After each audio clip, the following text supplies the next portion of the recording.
Hey everyone, welcome back to another quick how-to. In this video, we're going to show you how to make horizontal video into a vertical video in CapCut.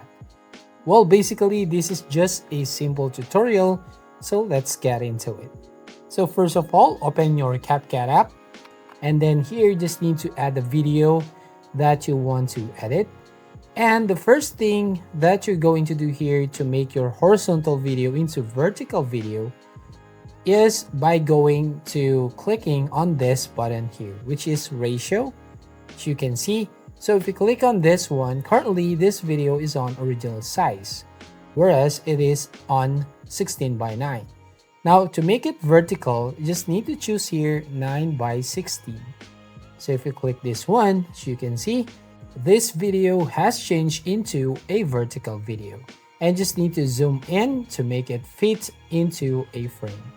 So that's how you basically make the horizontal video into a vertical video. So thank you for watching. Please like and subscribe to this channel, and don't forget to ring the bell icon to notify you on the next video.